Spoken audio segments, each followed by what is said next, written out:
Bismillahirrahmanirrahim. Assalamualaikum warahmatullahi wabarakatuh. Anak-anakku sekalian, kita akan lanjutkan pada pertemuan semester genap ini, kelas 11. Materi yang pertama akan kita bahas adalah tentang logika matematika. Perlu diingat bahwa materi ini saya berikan rekamannya ini nanti agar bisa dipelajari, terutama yang belum sempat bertatap muka, karena ini kan kita separuh 50% ya. Kemarin yang ketemu saya absen 19 sampai 34 lah, yang 1 sampai 18 kan belum. Nah, ini saya fasilitasi dengan video ini. Tapi jangan lupa lah, like and subscribe dan komen dengan format nomor absen, nama, dan kelas, sehingga nanti saya bisa tahu kehadiran kalian mengikuti apa yang saya sampaikan. Materi tentang logika matematika sudah saya share di beberapa hari yang lalu di kelas tim. Mohon sekali lagi untuk di-download, sesudah di-download dicetak. Jadi kalian belajarnya itu menggunakan paper, kertas, tidak ngimplengi HP yang tulisannya kecil-kecil. Dengan menggunakan paper dan kertas itu, kalian bisa memberikan catatan-catatan yang penting di atas kertas hasil cetakan. Jadi ketika itu sudah 2 bulan, 3 bulan ketika kau akan menghadapi PTS atau ujian akhir sekolah, itu kau masih ada catatan dan itu akan menggugah ingatan kalian.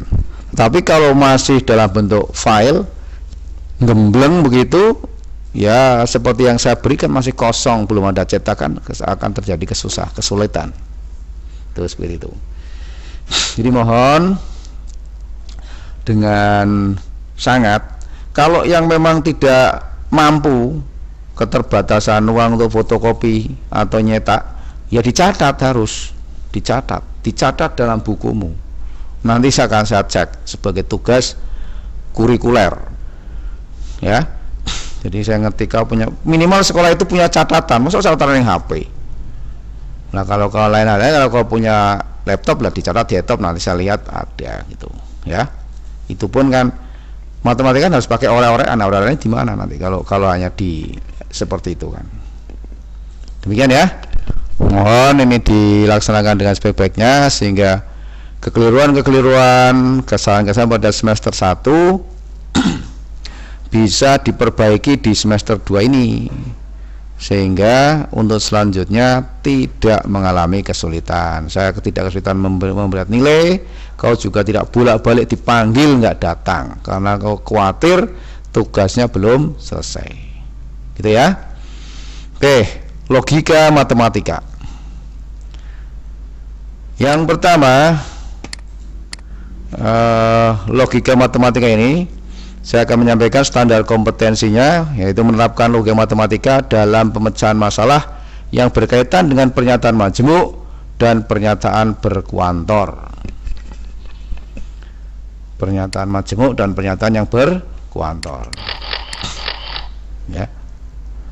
Jadi nanti ada kejelasan. Oke ya. Kompetensi dasarnya ada 4 kompetensi dasar. Yang pertama, mendeskripsikan pernyataan dan bukan pernyataan, kalimat terbuka. Yang kedua, mendeskripsikan ingkaran, konjungsi, disjungsi, implikasi, biimplikasi, dan ingkarannya. Yang ketiga, mendeskripsikan invers, konvers, dan kontraposisi. Yang keempat, menerapkan modus ponen, modus tolen, dan prinsip silogisme dalam menarik kesimpulan. Ada 4 kompetensi dasar yang harus kalian kuasai setelah selesainya pembelajaran matematika pada pokok bahasan atau pada standar kompetensi logika matematika. Lanjut. Indikator ketercapai-nya: 1. Kalian bisa membedakan pernyataan dan kalimat terbuka. Yang kedua, kalian bisa menentukan nilai kebenaran suatu pernyataan. Yang ketiga, kalian bisa mendeskripsikan ingkaran, konjungsi, disjungsi, implikasi, biimplikasi, dan ingkarannya.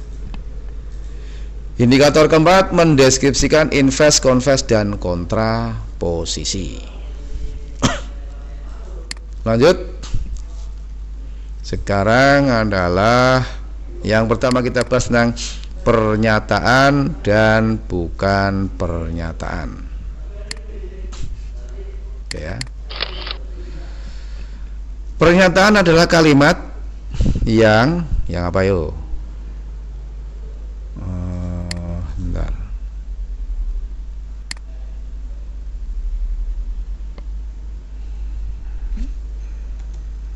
Pernyataan adalah kalimat yang hanya bernilai benar saja atau salah saja. Tidak bisa sekaligus benar atau salah. Jadi maksudnya yang dimaksud pernyataan itu ada kejelasan. Salahin di itu ya. Jelas kesalahannya jelas dan kebenarannya itu jelas. Tidak ambigu. Kalau ambigu itu, kalau orang Jawa sering ngomong colakin ndase cekeli buntute, itu namanya ambigu. Ada satu pernyataan yang mempunyai nilai atau arti ganda.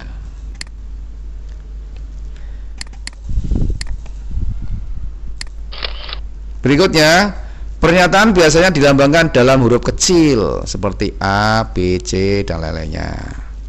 Ya. Tuh. Contoh. Ini kan A ya. 2 adalah bilangan genap. Gimana nih? Betul nggak 2 bilangan genap? Benar. Maka pernyataan A bernilai benar. Pernyataan B, A habis dibagi 3. Gimana nih? Nggak bisa ya. Kalau 4 ya dia dibagi 3 tidak habis, masih salah 1. Maka pernyataan B bernilai salah. Pernyataan yang benar dikatakan mempunyai nilai kebenaran B, benar. Sedangkan pernyataan yang salah dikatakan mempunyai nilai kebenaran S atau salah. Kata nilai kebenaran dilambangkan dengan tau. Ini huruf apa Pak? Yunani Pak, tau ya Pak. Tau itu huruf Yunani ya. Huruf tau. Contoh, pernyataan A, 8 adalah bilangan genap. Benar nggak? Benar. 5 lebih kecil dari 4. Salah, ya kan? Ini pernyataan salah. Tuh.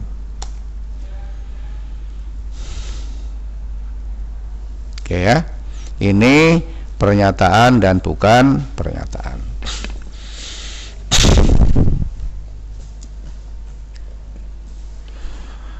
Yang kedua, kalimat terbuka. Kalimat terbuka adalah yang membuat kalimat terbuka adalah yang memuat peubah atau variabel sehingga belum dapat ditentukan kebenarannya. Masih bisa salah, bisa benar. Itu kalimat terbuka. Ya kan? Ini kalimat terbuka. Contoh, 2x plus 11 sama dengan 8. Ini x ini namanya peubah atau variabel. Bisa diisi bilangan apapun. Kalau diisi 0, maka 2 kali 0 plus 11 sama dengan 8. Pernyataan ini salah. Ya kan? Pernyataan ini salah. Biar benar gimana? Ya biar benar ini 2x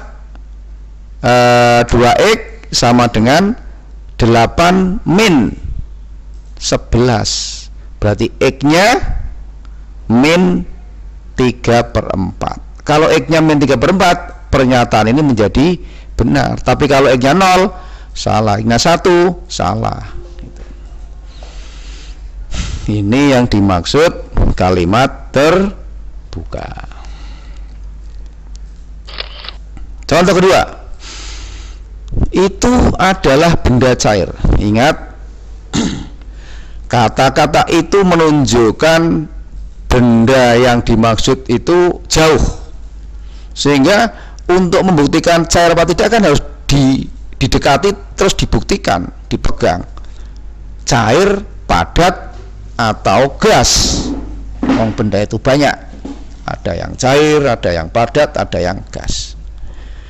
Maka ini tergolong kalimat terbuka. Negasi. Jika P merupakan sebuah pernyataan, maka ingkaran atau negasi dari P ditulis dengan lambang. Ini lambangnya ya. Lambangnya apa ini? Lambang ini. Lambangnya ada tanda min ya. Ini ya. Ada tanda min. Nah itu tanda min. Itu negasi. Contoh, 7 adalah bilangan prima. Betul nggak?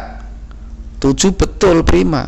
Maka negasi dari P adalah 7 bukan bilangan prima. Kebalikannya, kalau hari ini saya lapar, negasinya hari ini saya tidak lapar. Atau tidak lapar sama dengan kenyang. Itu kebalikannya seperti itu. Terus Q 3 plus 2 sama dengan 6. Maka negasinya 3 plus 2 tidak sama dengan 6. Jadi ini ya, ini ada bukan, ini ya, bukan, ini tidak. Ini menunjukkan negasi. Lanjut. Tabel kebenaran untuk logika. Nah ini tabel kebenarannya sederhana sekali. Tabel kebenarannya sederhana sekali ya. P itu kalimat, negasi P negasi dari kalimat P. Maka jika P bernilai benar, negasinya salah. Kalau P-nya benar, negasinya salah. Kalau P-nya salah, negasinya benar. Itulah kira-kira.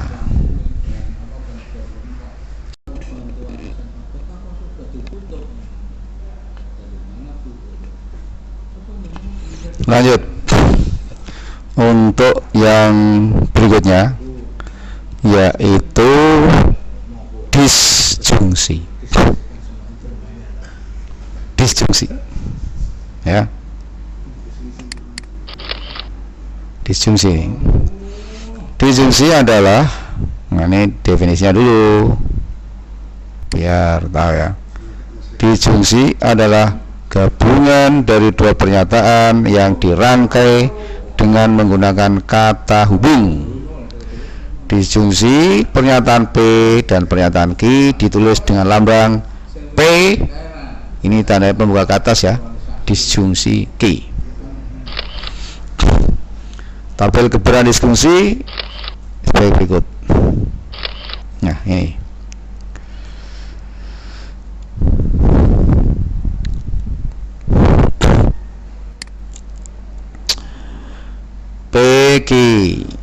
P atau Q.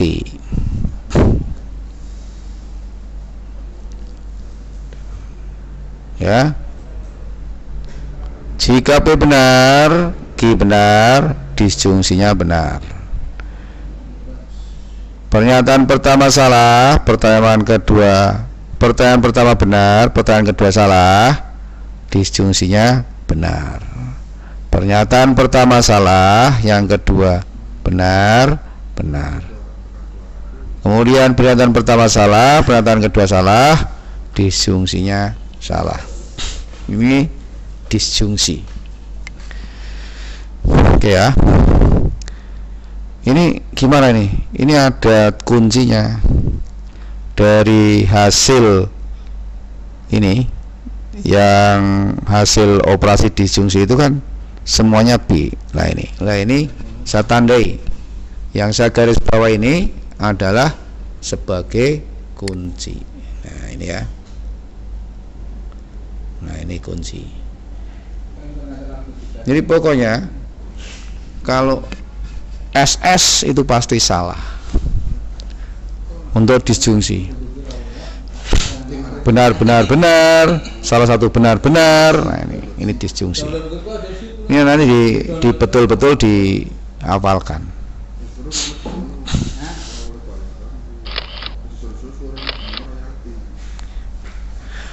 Ingatlah, siswa harus membawa pensil dan ballpoint. Entah apa? Untuk membuat catatan-catatan semacam ini, kalau kalian nggak dicetak, ya susah.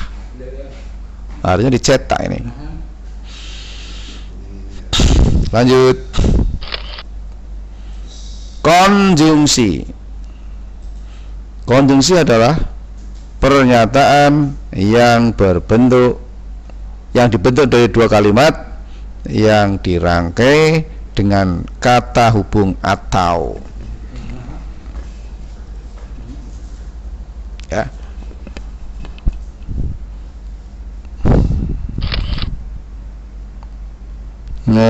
Bukan atau dan. Yang tadi yang disjungsi itu yang atau, yang dan ya, sorry. P dan Q. P dan Q. Ya. Langsung tabel kebenarannya ini kebalikannya dengan disjungsi. PQ ya. Ini dilihat hasilnya. Kalau tadi disjungsi itu benar salah, sekarang benar salah. Otomatis untuk konjungsi yang sebagai untuk apa ini kalian niteni untuk mengetahui kuncinya di sini nih. Saya garis bawah ini kuncinya ini. Jika pernyataan pertama benar, pernyataan kedua benar, maka konjungsinya juga benar. Jadi konjungsi itu tanda hubungnya dengan dan. Kalau disjungsi atau, ini ingat-ingat. Ya. Dibaca dan.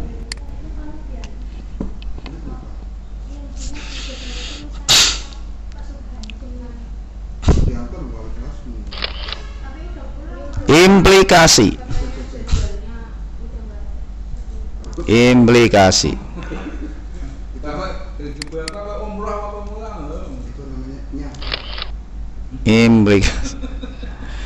Implikasi adalah pernyataan majemuk yang dibentuk dari dua pernyataan P dan pernyataan Q dengan kalimat jika P maka Q. Ini cara bacanya. Jika P maka Q. Ya. Simbolnya, nah ini simbolnya ini dengan tanda panah.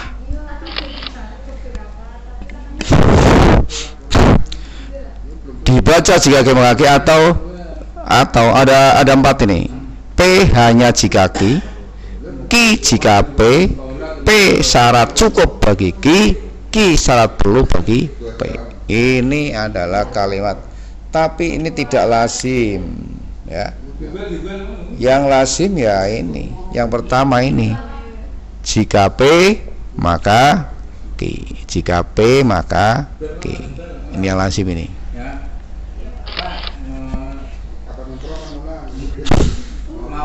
Sebagai tabel kebenarannya, ini tabel kebenarannya. Ya, tabel kebenarannya ini. Nanti kalau di situ itu mau direvisi nanti. Tabel kebenarannya ini. Jika P benar, Q benar, maka implikasinya benar. B benar, Q salah, salah. B salah, Q benar, benar. Ini ya. Nah ini kuncinya. Saya kasih tahu ini kuncinya. Ini kuncinya ini. Nah, kita garis. Apa kuncinya? Jika pernyataan benar, pernyataan yang kedua salah, maka salah. Kalimat untuk mengingat, jika kamu lulus ujian, maka kamu saya beri hadiah. Jika betul kan? Betul. Jika kamu lulus ujian, maka kamu saya beri hadiah.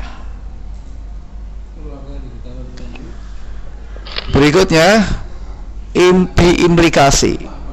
Pernyataan implikasi ini adalah pernyataan P dan Q dapat dituliskan sebagai berikut. Nah ini ada tanda panah ganda ya. Panah ganda ya. Panah ganda itu panah yang ke kiri dan ke kanan. Dibaca ini. P jika dan jika Q. Jika P maka Q, dan jika Q maka P. Ini ada ini. Ada 4 sebutan ya. P syarat perlu dan cukup bagi Q syarat perlu dan cukup bagi. Tapi yang lazim ya jika P maka Q. Lazim itu sering digunakan. Tabel kebenarannya ya. Mana ini? Saya sering menggunakan rumusnya itu di tengah ini. Jika salah satu salah, maka nilainya salah. Ini biimplikasi. Kalau asalnya ada benar, salah malah benar. Jadi di sini dalam biimplikasi yang saya gunakan untuk kunci adalah kolom ini. Ya. Salah satu salah, maka salah. Tidak terkait dengan pernyataan pertama atau pernyataan kedua. Asal salah atau salah, ya salah.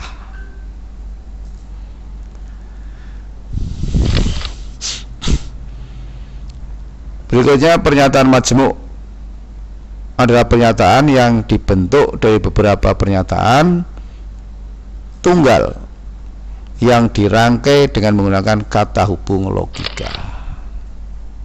Contoh, negasi P konjungsi Q dan P disjungsi negasi Q implikasi P. Ingat ya, ini tanda untuk negasi, ini tanda untuk implikasi.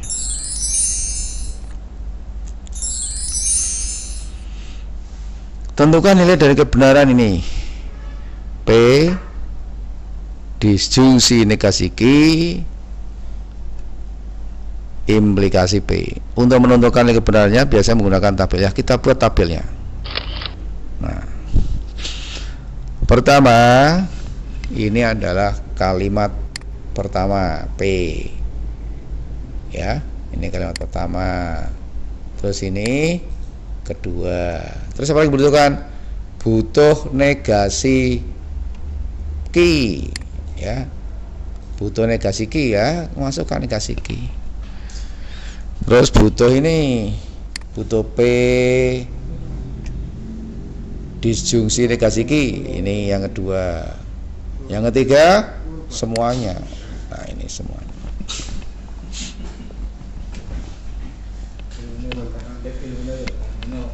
Jadi setelah itu ini kan P disjungsi ya. Disjungsi itu kalau salah, maka setelah itu lainnya benar. SBB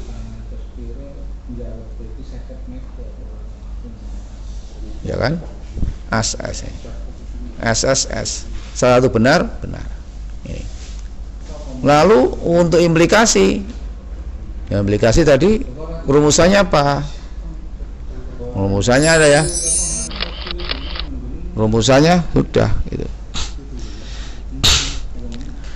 Jadi nilai kebenaran dari ini adalah B, benar, benar, benar, salah.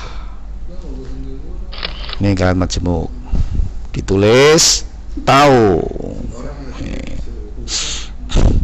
Jadi ini sudah menggabungkan antara ini disjungsi kemudian implikasi.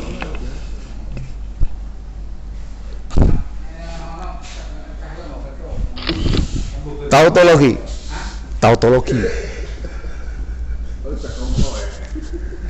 Tautologi adalah sebuah pernyataan majmuk yang selalu benar untuk semua kemungkinan nilai kebenaran dari pernyataan-pernyataan komponennya.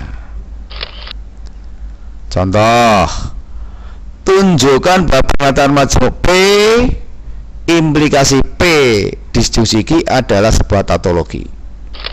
Untuk membuktikannya dengan menggunakan tabel kebenaran,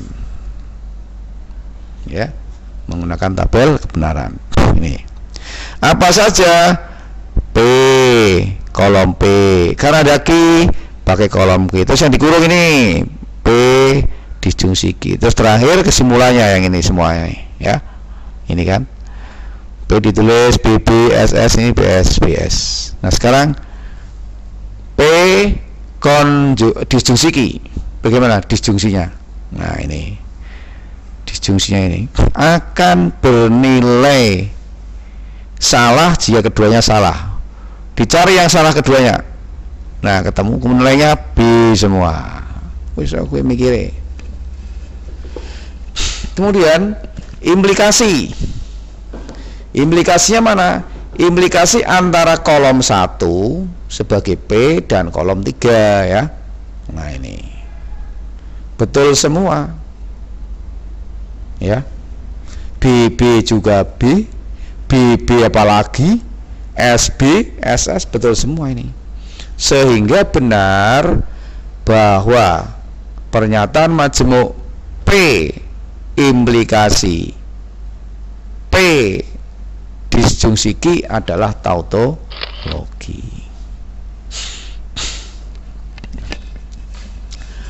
Lawaya tautologi apa nih? Kontradiksi.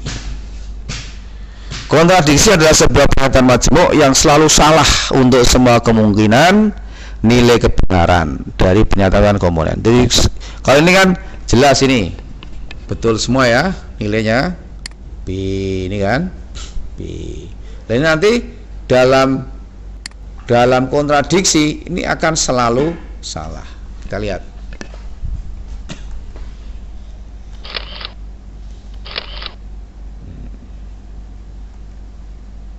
Ya.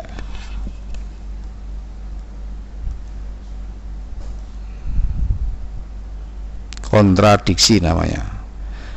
Yang selanjutnya, bagaimana kalau pernyataan tersebut ada yang betul dan yang salah?